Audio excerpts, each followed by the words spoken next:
All right. Evening, y'all. Chief Prepper here. I wanted to talk about something. This is not like one of those super prepper things, but we've been in our house for 12 years. We've had the current heating and air conditioning system since uh, May after we moved in 2013. So we moved in March. Uh, and over the years, the electricity bill for July and August has just kept getting higher and higher.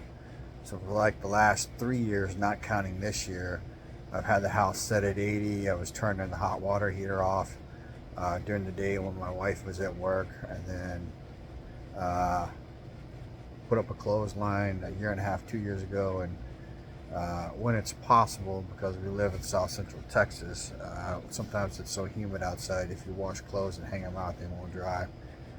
So last week was the first week in like a month where she dried my clothes. Hopefully this week she won't have to. So every house and HVAC system has a sweet spot for air conditioning in the summer and a sweet spot for heating in the winter. Now some people will just set it and just pay the bill. My house is roughly 2,283 square feet, 3 bedroom, 2 bath. It has an upstairs, a very small upstairs living room. It has a central area in the middle of the house. The kitchen is weird shaped, it's like an L. And then the master bedroom, the master bath, and the living room that we use is on a concrete slab. The other part of the house is stick built. I'm almost certain we got some holes in the air conditioning ducting and they need to be replaced, but that's for another day. So why am I talking to you about this? Last year we had a 400. Last 2 years in July we had a $467, $470, $485 electricity bill, and that's with a solar system providing some electricity to us. The problem is we had the solar system put in 2016 or 2017. It was before we had increases in our electrical needs.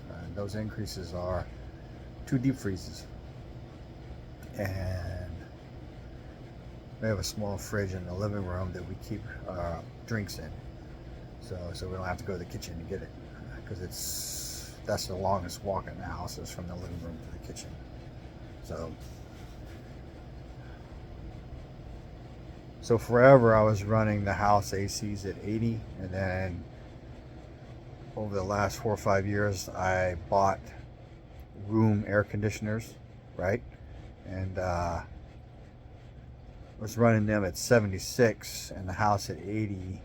Sometimes I'd drop them down to 74, but they would run nonstop, and then the house AC would also run. So we were getting big bills. So this July, all of June, I had the house set at 76 because I was like, fucking, I'm tired of being hot. And then in the very beginning of July, like July 1st, I turned it up to 78. It just got serviced. And then I have a spot cooler air conditioner in here. I'll show you that video. I have one in the upstairs living room, and I have one in the kitchen. I'm getting ready to go empty the water because they create water. They pull humidity out of the air. So we pretty much run the window AC that's in our master bedroom every night when it gets above 75, because I'm a polar bear. So, and it's proven that you sleep better in cooler temperatures.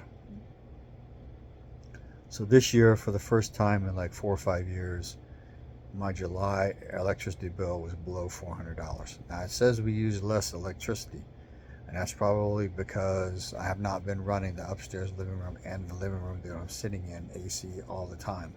I run the one upstairs during the day, because most of the time during the day I'm moving around and doing stuff, so I'm not sitting in here. But my dad is, and he's older, and he doesn't, old people don't do well with cold, and they don't do well with heat. So a little bit warm in here is okay for him. So Play around with what you're doing to keep your house comfortable. And then when you figure that out, figure out what your backup power requirements are so that you can live like that if you need to. Like Houston for the last week and a half, no electricity for a lot of people. So play around with it, and then you can save yourself some money. Information is knowledge and power. Live a little, prep a lot. Share the love. Chief Prepper out.